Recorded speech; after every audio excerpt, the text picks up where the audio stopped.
Shalom. Ya, puji Tuhan, kita kembali ada di minggu ini di tanggal 12 Juli 2020.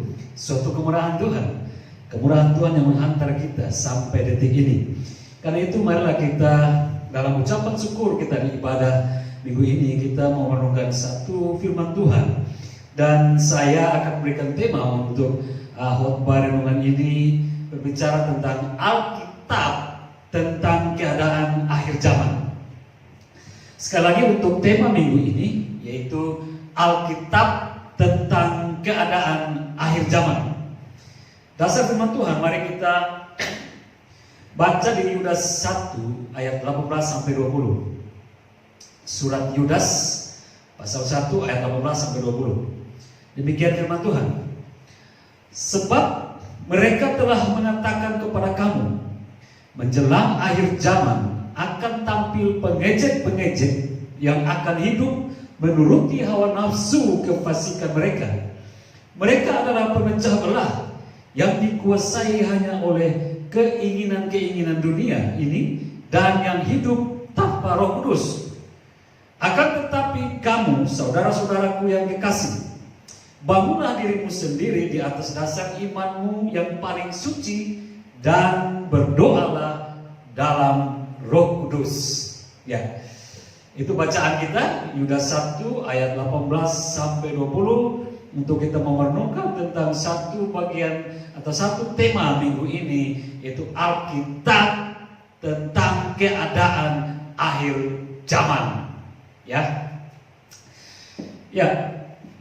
kekasih-kekasih Tuhan, perlahan-lahan atau pelan-pelan kita ini mulai menyadari bahwa sekarang kita sementara hidup di zaman akhir, ya. Itu bisa terlihat pada tanda-tandanya yang dikatakan Tuhan Yesus dalam Injil. Di antaranya bahwa dunia akan makin penuh dengan kejahatan. Di antaranya itu banyak kejahatan yang akan terjadi, tapi di antaranya ada sesama di antara kita yang mampu mempengaruhi dan menghancurkan kita. Nah, ini salah satu tanda bahwa di antara sesama atau saling sesama bisa menghancurkan, dan itu bisa terhadap diri kita. Seperti yang dijelaskan di dalam surat Yudas tadi yang kita baca. Tapi pengejek-pengejek hidup di dalam keinginan mereka, keinginan duniawi dan tanpa Roh Kudus. Dan kerjaan mereka akan menghancurkan. Pekerjaan mereka hanya bisa melecehkan. Nah, itu bagian dari apa yang akan terjadi. Dan kalau kita lihat, sudah tidak jauh-jauh. Catatan-catatan Alkitab, nubuatan-nubuatan ini sudah mulai terjawab. Itu berarti dari sini pelan-pelan saya bilang tadi, kita bisa melihat di mana kita waktu hidup saat ini. Kita sudah di akhir zaman atau di zaman akhir. Tapi don't worry, ya sedikit keren. Nggak usah terlalu risau, khawatir, apalagi takut. Sebab Tuhan selalu memberi cara untuk kita menghadapinya, yaitu melalui firman-Nya yang tertulis. Dan tentu ini adalah Alkitab. Sebab firman tertulis dalam Alkitab. Kalau dengan demikian bahwa Alkitab adalah firman Tuhan yang menghidupkan, kita harus hidup berpadanan dengan kebenarannya. Nah, tadi saya bilang kita perlahan mengetahui bahwa sebenarnya kita sudah ada di masa akhir, di zaman akhir ini. Dan ada banyak tanda-tanda yang Tuhan kasih, dan kita sudah baca di Injil, dan semua sudah terbuka satu persatu. Tetapi apakah kita harus perlu risau? Kita perlu takut, kita perlu khawatir, kita perlu worry kalau kita ada di zaman ini? Gak usah. Karena di dalam firman Tuhan yang tercatat di Alkitab pun ada jawaban-jawaban Tuhan untuk menjadi suatu suplemen kekuatan atau jalan keluar bagi kita. Asal kita mau berpegangan, kita mau pegangan yang kebenaran firman Tuhan itu, pasti kita memiliki kemampuan, kekuatan untuk menghadapi situasi-situasi yang keadaannya makin sulit, makin berat, makin penuh tantangan di zaman akhir ini. Tapi kan ada banyak catatan firman Tuhan, boleh kita belajar semua. Tapi biarlah perlahan-lahan satu persatu kita mengkajinya, kita mempelajarinya. untuk menjadi kekuatan kita. Nah, dalam kesempatan ini saya mau bawa kita ke satu bacaan firman Tuhan, dan ini juga pasti sudah jadi ayat hafalan. Dan firman Tuhan ini menjadi cara Tuhan membekap kita ketika kita membacanya, merenungkannya, dan kita memiliki kekuatan untuk menghadapi akhir zaman ini. Di mana? Mari kita kembali ke Perjanjian Lama. Di Mazmur 1 ayat 1 sampai 3. Kita sementara berhadapan dengan masa sekarang, akhir zaman, tapi kekuatan itu kita bisa ambil dari Perjanjian Lama di Mazmur 1 ayat 1 sampai 3. Apa jawaban di situ? Dari kebenaran firman Tuhan yang tercatat. Mazmur 1 ayat 1 sampai 3. Berbahagialah orang yang tidak berjalan menurut nasihat orang fasik, yang tidak berdiri di jalan orang berdosa, dan yang tidak duduk dalam kumpulan pencemooh. Ayat 2, tetapi kesukaannya ialah Taurat Tuhan, dan yang merenungkan Taurat itu siang dan malam. Ayat 3, ia seperti pohon yang ditanam di tepi aliran air, yang menghasilkan buahnya pada musimnya, dan yang tidak layu daunnya. Apa saja yang diperbuatnya berhasil. Nah, itu kebenaran firman Tuhan yang Tuhan berikan kepada kita untuk menjalani hidup di masa akhir ini. Pertanyaannya, mengapa? Kita bisa jawab. Saya bisa jawab.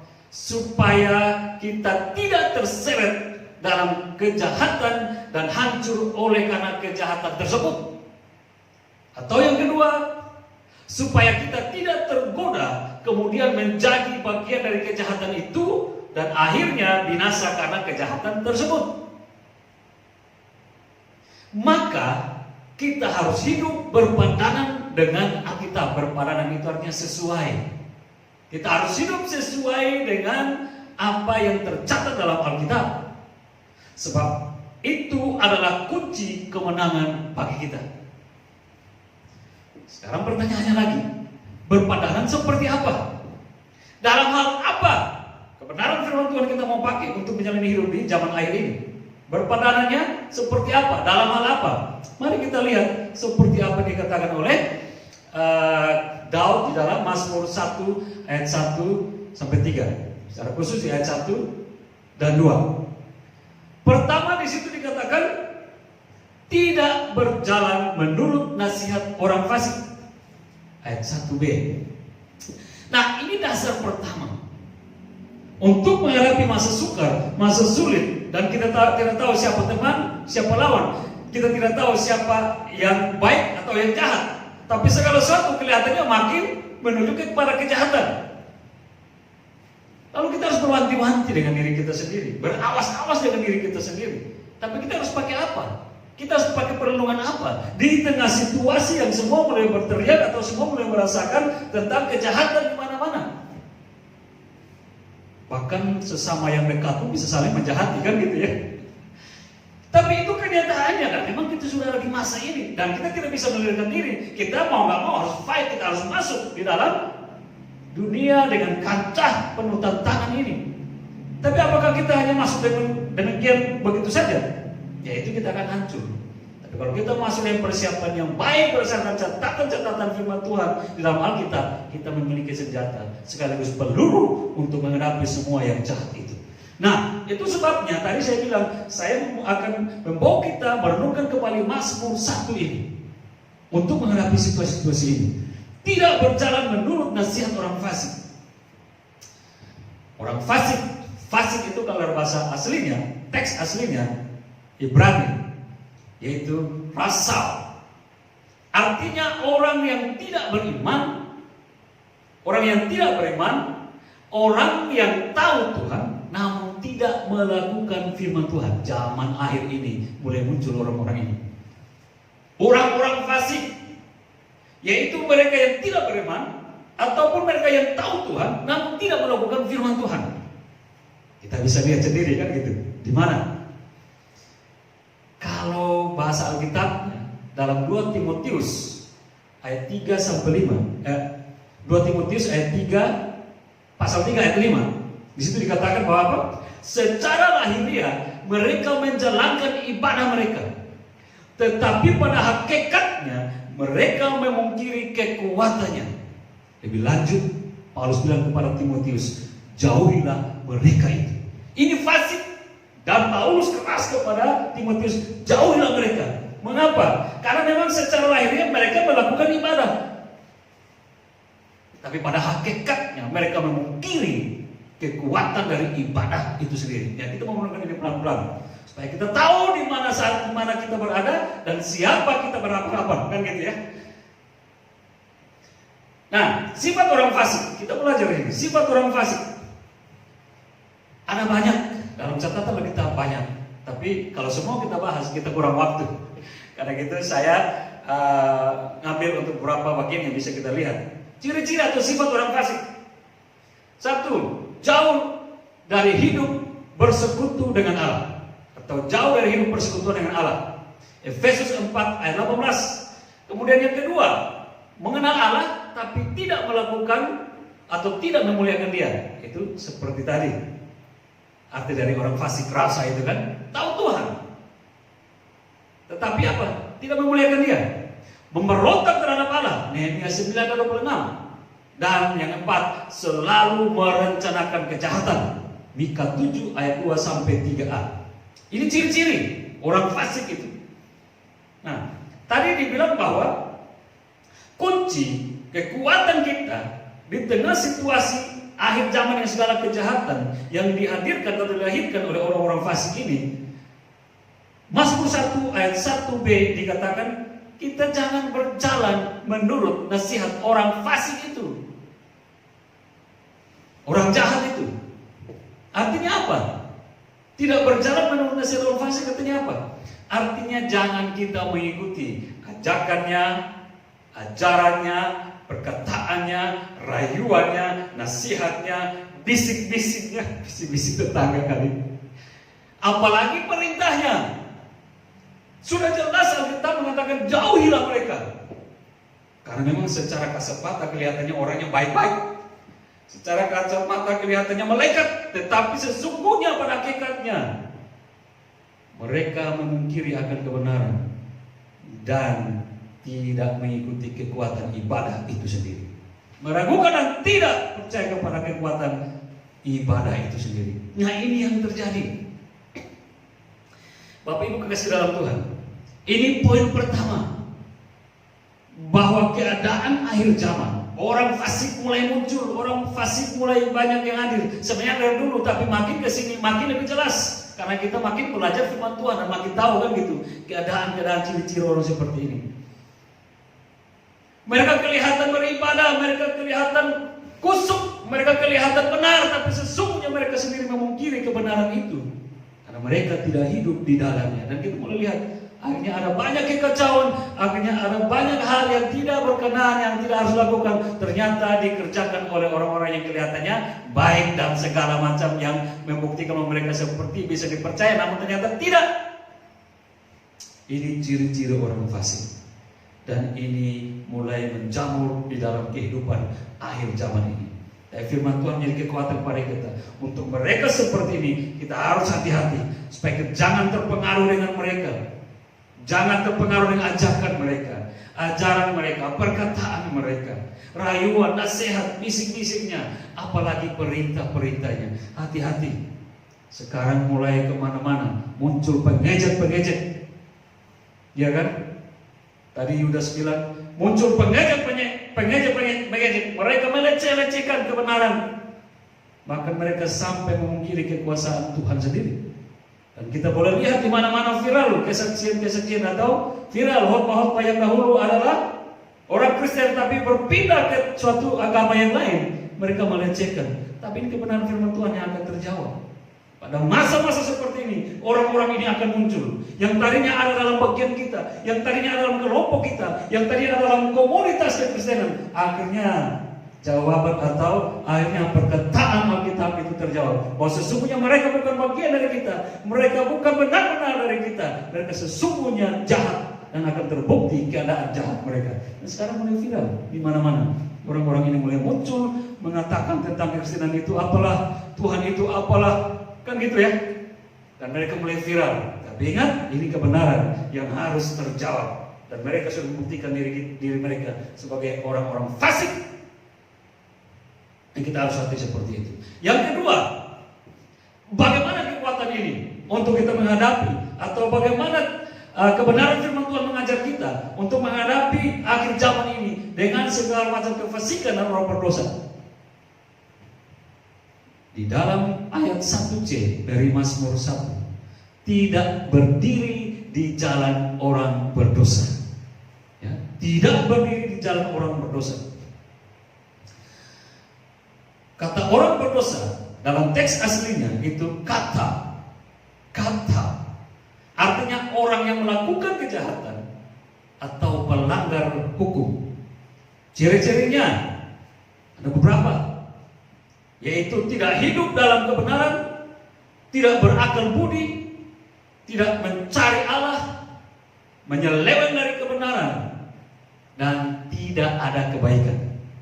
Setidaknya ini ada di dalam catatan Roma 3 ayat 10 sampai 12.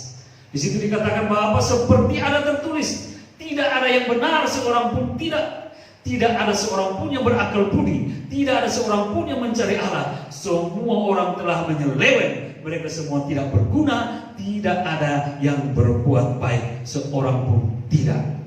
Akhir zaman, kebenaran ini akan terkuak, terungkap dari keadaan manusia-manusia yang bisa kita lihat tingkah laku mereka.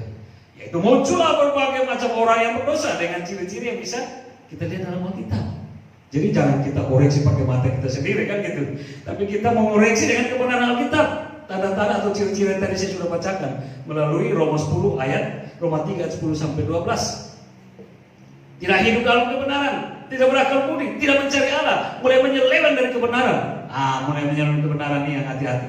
Banyak orang terlalu merasa benar, akhirnya menyelewengkan kebenaran. Saya terlalu berpikir, ada orang mengatakan begini, saking dia cinta Yesus, maka dia pindah agama. Saking dia mengikuti tata cara kekristenan yang baik, pengajaran Yesus, akhirnya dia pindah agama, dia pindah ke seberang. Saking dia cinta Yesus. Hati-hati, yang seperti ini sudah dibuatkan oleh Alkitab, perkataan Yesus dan melalui para rasul, bahwa orang-orang ini akan muncul dan mereka mengatakan sebagai hal yang benar, tapi sesungguhnya mereka telah menyeleweng dari kebenaran. Mengapa? Karena kebenaran satu-satunya adalah dalam Yesus, dan kebenaran itu tercatat dalam Alkitab. Setiap orang yang keluar dari Alkitab dan tidak percaya kepada Yesus adalah suatu penyelewengan dari kebenaran. Dan bagaimana mungkin kalau dia penyeleweng dari kebenaran, kalau dia pindah karena hal yang benar, itu sesuatu yang jahat dan itu sudah dibuatkan dahulu. Dan hati-hati orang-orang seperti itu. Nah, bagi kita jangan terpengaruh dengan mereka. Ini catatan-catatan kita menjadi pembelajaran bagi kita di akhir zaman. Makin kesini, tadi dalam Yunus bilang itu para pelecet-pelecet semua akan hadir, mereka akan kemana-mana. Mereka akan muncul kemana-mana. Tapi kita sudah punya pegangan kebenaran firman Tuhan. Untuk orang-orang seperti itu, kita punya kekuatan firman Tuhan yang bisa menjawab. Mereka sebenarnya adalah orang-orang yang jahat dan tidak berakal budi, yang tidak hidup dalam kebenaran, bahkan sudah menyelewengkan kebenaran, dan tidak ada kebaikan di dalam mereka.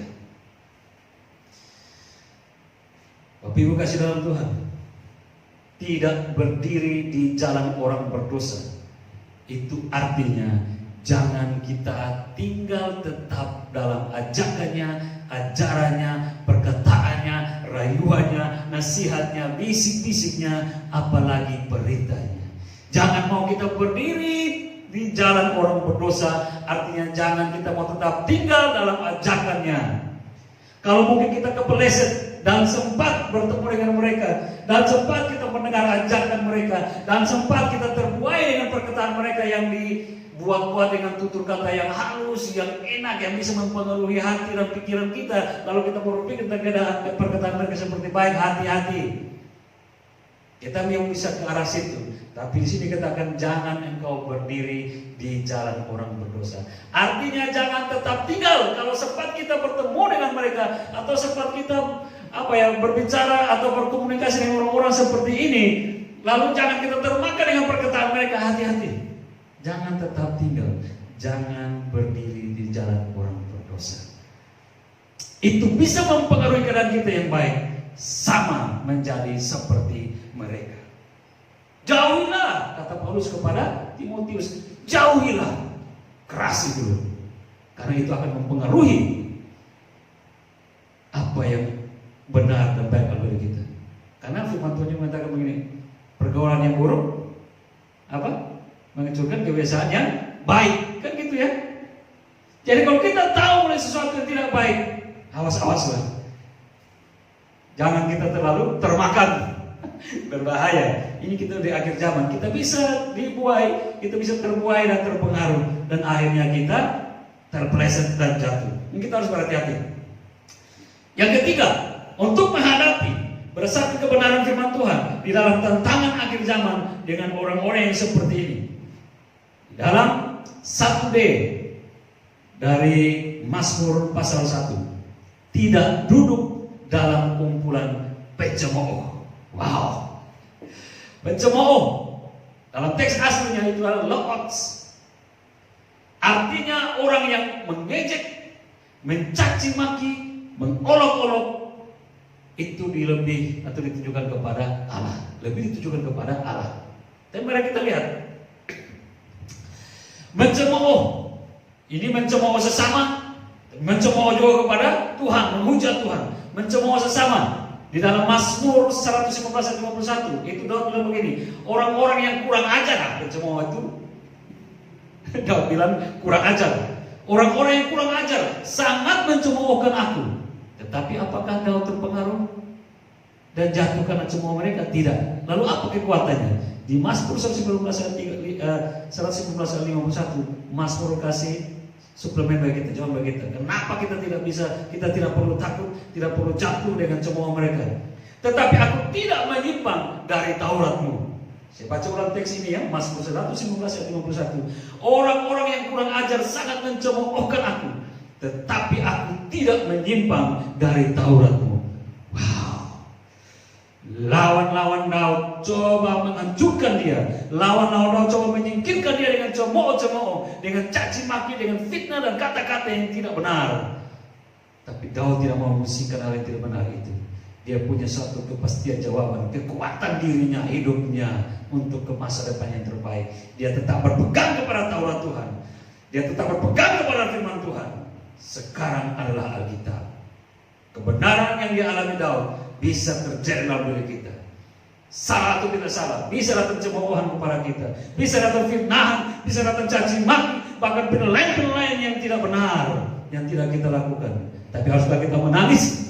Haruskah kita merintih, meronta, bahkan mencurahkan diri? Kebenaran Daud bilang, dia tidak terpengaruh dengan semua cemoohan itu. Dia tidak terpengaruh dengan fitnahan, caci maki itu. Karena apa? Dia memiliki suatu kekuatan, yaitu kebenaran firman Tuhan.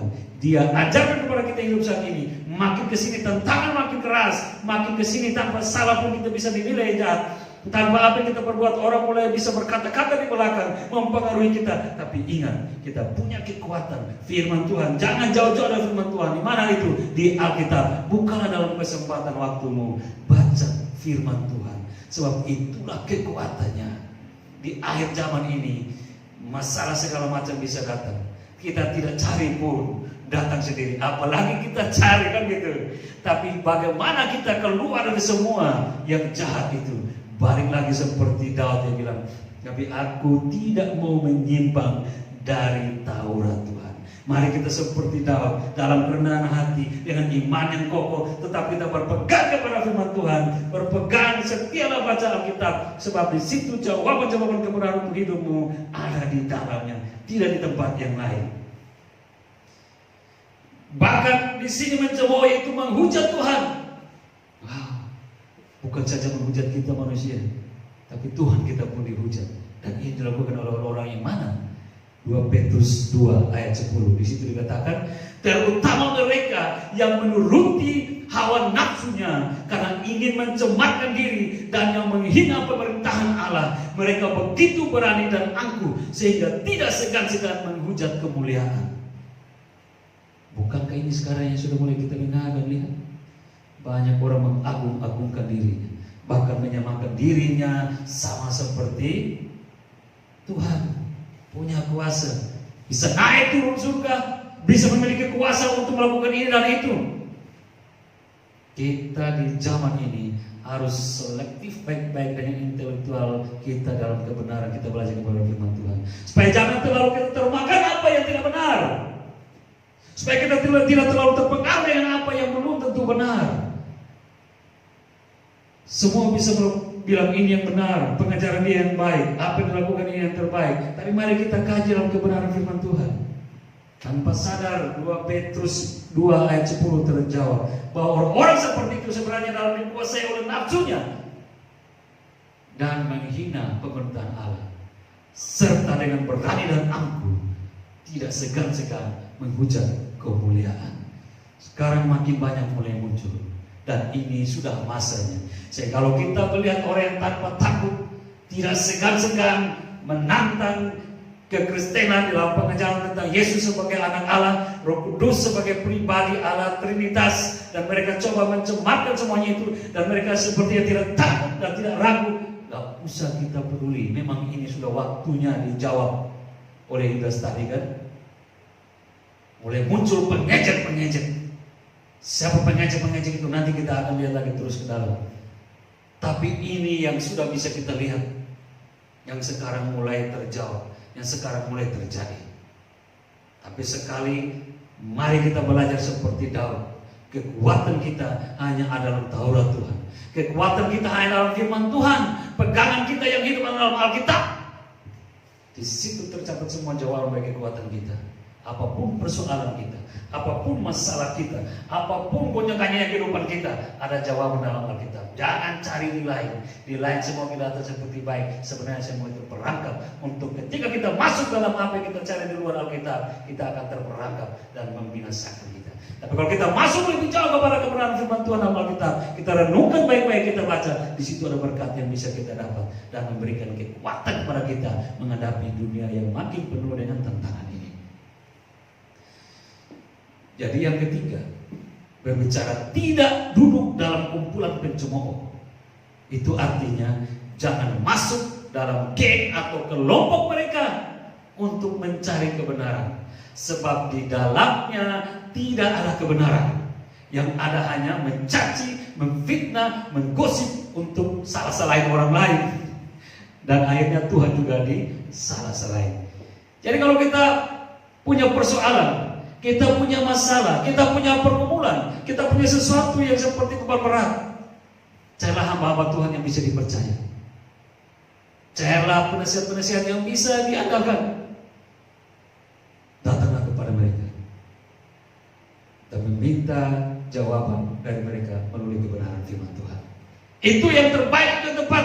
Ketika kita cari kelompok geng yang di dalamnya kita tahu di situ hanya cuma gosip, di situ hanya cuma memfitnah, lalu kita masuk dan mencari tahu sesuatu yang bisa kita pecahkan, itu hati-hati. Ini akhir zaman. Ini zaman akhir. Segala suatu kejahatan bisa dibungkus dalam suatu komunitas, segala suatu kejahatan bisa dibungkus suatu kelompok atau geng. Dan begitu kita masuk, kita terjerumus di dalamnya. Kebenaran kita mau cari di situ, nasihat yang kita mau cari di situ, ternyata apa? Yang lebih fatal yang terjadi di situ. Karena saya ulang lagi, di dalam kelompok pencemooh itu, kalau kita belajar dari Alkitab, di situ tidak ada kebenaran. Yang ada hanya apa?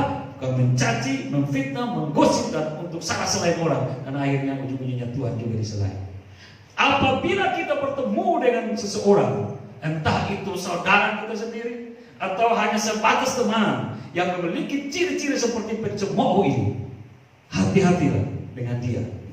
Jangan sampai kita mengikuti bisik-bisiknya, lalu kita termakan bisik-bisiknya. Akhirnya kita ikut dia dan membenci orang lain. Para orang lain tidak salah dengan kita, tapi karena termakan bisik-bisik pencemooh, tadi kita mau cuma sekedar sharing, kita mau sekedar berbagi keadaan kita, ternyata kita sudah terbawa lebih jauh menjadi pemfitnah, pendengki. Masalah orang kita masuk di situ, dan ini keadaan dunia di akhir zaman yang mulai jadi seperti ini. Kan banyak kehancuran terjadi, banyak persahabatan, banyak kelompok, banyak hal kekeluargaan tadi bisa hancur karena seperti ini. Kejahatan-kejahatan pencemooh yang hadir dengan seperti mulut manis, tapi punya tujuan untuk menghancurkan suatu hubungan yang baik yang diberkati oleh Tuhan. Nah, ini bisa terjadi. Kita harus hati-hati. Makin subur di akhir zaman ini, seperti jamur di waktu hujan. Kejahatan-kejahatan seperti ini mulai muncul. Tapi firman Tuhan menjalan dasar bagi kita untuk menyeleksinya dan bisa melihat kebenaran untuk kepada siapa kita harus berteman, kepada siapa kita harus bersama-sama, dan kepada siapa kita mencari kebenaran. Sebab orang fasik, orang berdosa dan pencemooh itu bukannya tidak ada di gereja, atau bukan berarti mereka tidak beragama Kristen secara KTP. Sesungguhnya mereka adalah orang yang ber-KTP Kristen dan tidak jarang ada dalam gereja, bahkan turut aktif untuk melayani. Kan gitu, ini tipe 3 orang ini. Orang berdosa, orang fasik, dan pencemooh. Pada hakikatnya, ketiga tipe ini mewakili orang duniawi yang hidupnya tidak berpadanan dengan firman Tuhan. Tapi tidak usah takut. Sekali lagi, don't worry. Bila menghadapi seperti itu, bila bertemu dengan keadaan seperti itu, bila berhadapan dengan tiga tipe orang ini, gak usah takut. Ada resep rohani yang Tuhan mau kita lakukan untuk menang dalam menghadapi 3 tipe orang seperti itu.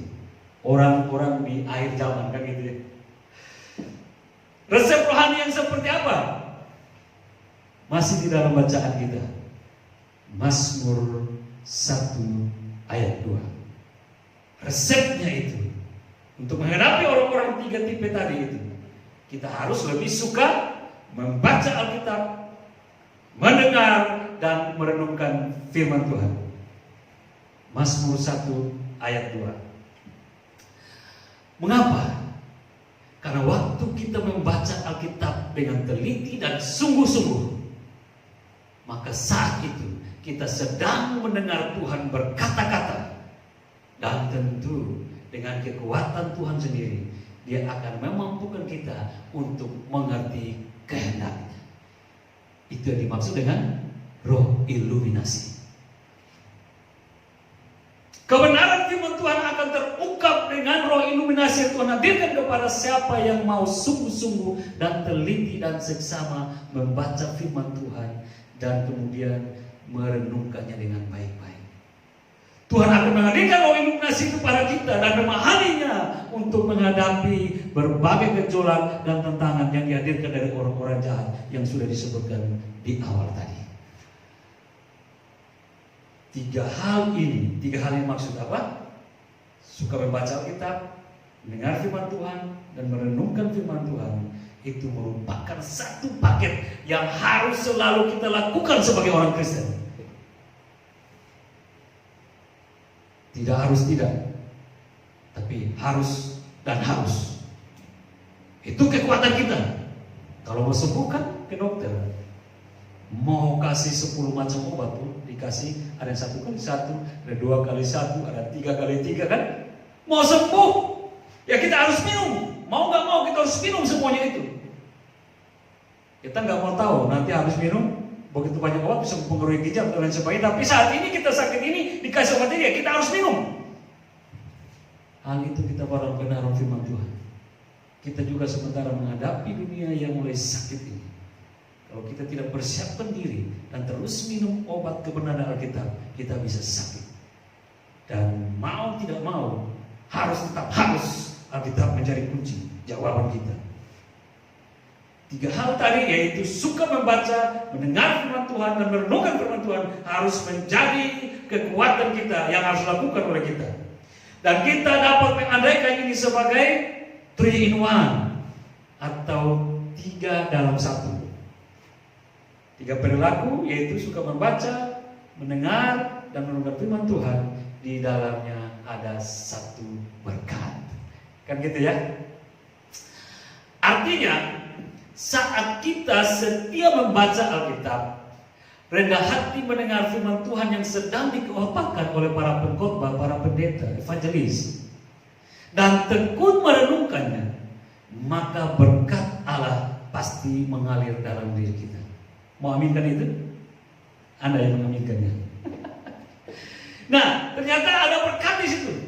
Tetapi kalau saudara berbicara berkat, itu bisa berupa banyak hal. Tidak satu atau dua berkat saja, tapi banyak hal menyangkut berkat ini. Ini bisa bersifat umur panjang, berkatnya, berkat kesehatan, berkat damai sejahtera, berkat kesuksesan, uang atau materi, dan lain-lain. Tapi yang terpenting di akhir zaman ini, lebih kita perlukan ketika kita merenungkan firman Tuhan, biarlah kita di dalamnya boleh menikmati berkat, ditambah-tambahkan iman, berkat iman. Mengapa iman? Supaya dalam segala persoalan yang makin kesini, makin banyak tidak berkurang, makin banyak, sakit penyakit makin muncul, masalah ekonomi, masalah pekerjaan, masalah keluarga, masalah istri, suami, anak, dan lain sebagainya, masalah sosial dengan orang lain makin banyak. Ketika kita merenungkan firman Tuhan, iman kita akan terbangun. Dan biarlah kita menikmati berkat iman, supaya kita tidak mudah goyah, tidak mudah lemah dan kalah, tapi makin kuat-kuat percaya kepada Tuhan sebagai satu-satunya sumber pertolongan dan jalan keluar bagi kita di semua persoalan yang tadi sudah saya sebutkan satu persatu. Kan gitu ya? Tapi mungkin ada yang berkata begini, ya saya tidak melakukan hal itu pun, artinya tidak 3 hal yang baik tadi itu lakukan. Itu setiap membaca firman Tuhan, merenungkan, dan mendengar, hidup saya baik-baik saja. Bahkan segala keinginan dan kebutuhan saya tercukupi kok selama ini, tanpa saya terlalu merenungkan firman Tuhan. Boleh, bisa aja terjadi. Tapi ketahuilah, itu hanya sementara. Karena kemudian akan disusul dengan berbagai masalah atau persoalan. Sehingga berkat-berkat yang tadi Anda miliki yang segompong atau sebanyak-banyak itu tidak akan bertahan lama dan pasti akan hilang dan engkau akan merana. Karena engkau tidak bisa hidup berdasarkan apa yang ada padamu. Engkau tidak bisa bersandar pada harta kekayaan yang engkau pikir baik-baik saja dalam dirimu. Engkau hanya bisa bersandar di dunia yang jahat ini dengan kebenaran firman Tuhan. Itu kekuatanmu dan kekuatan semua orang percaya. Seperti yang dijelaskan dalam Mazmur 1 ayat 4 dan 5. Bukan demikian orang fasik. Mereka seperti sekam yang ditiupkan angin. Sebab itu orang fasik tidak akan tahan dalam penghakiman. Begitu pula orang berdosa dalam perkumpulan orang benar. Ini jawabannya. Engkau mau menaruh harapanmu, engkau mau taruh sandaranmu, engkau mau taruh pegangan hidupmu pada harta kekayaanmu yang engkau sudah dapat ini, yang engkau bilang tanpa engkau sungguh-sungguh dalam Tuhan, tanpa engkau menemukan berbaik kebenaran firman Tuhan pun semua sudah baik, semua sudah dalam tanganmu, dan engkau mau sandar pada itu yang ada dalam tanganmu. Hati-hati, dalam Mazmur 1 ayat 4 dan 5 membuktikan bahwa orang fasik yang hidup di luar kebenaran firman Tuhan dan tidak berpegang kepada kebenaran Alkitab dan jauh dari kebenaran iman kepada Tuhan, dia akan hancur. Dan ini hati-hati. Lalu apa yang bisa tutup? Saya mau menutup untuk tema kali ini, tema khotbah kali ini, yaitu Alkitab tentang keadaan akhir zaman. Jika kita dapat memahami maksud firman dalam Alkitab dan hidup sesuai dengannya, maka semua yang jahat pasti diluputkan Tuhan, agar kita dapat menikmati segala berkat jasmani maupun rohani. Amin ya. Itu saya simpulkan dari Mazmur 1 ayat 3. Sini katakan, ia seperti pohon yang ditanam di tepi aliran air, yang menghasilkan buahnya pada musimnya dan yang tidak layu daunnya. Apa saja yang diperbuatnya berhasil. Wow. Apa saja yang diperbuatnya berhasil. Bukan diperbuat oleh kekuatan kita, bukan diperbuat oleh intelektual kita, bukan diperbuat oleh kita karena kekuatan yang lain, tapi semua keberhasilan itu ketika apa? Di dalam Mazmur 1, di dalam Mazmur 2, orang yang hidupnya dekat dengan Tuhan, dengan suka membaca Alkitab, mendengar Tuhan berkata-kata dalam Alkitab, dan merenungkan perkataan itu baik-baik. Itu yang seperti pohon ditanam di tepi aliran air. Segala keberhasilan Tuhan tambah-tambahkan. Amin. Kita mau seperti itu. Mari kita tidak perlu takut dengan keadaan akhir zaman penuh tantangan, karena kita sudah mempunyai kekuatan dari Tuhan, yaitu dalam tangan kita Alkitab. Setiap membaca firman Tuhan, renungkanlah, dan engkau tidak akan dikecewakan, tapi engkau akan menerima pembelaan dari Tuhan. Di masa sukar ini engkau akan tetap tegak berdiri, bahkan keluar sebagai pemenangnya, karena tangan Tuhan menyertai kita dengan janji-janji firman Tuhan dalam Alkitab. Tuhan Yesus memberkati kita. Salam.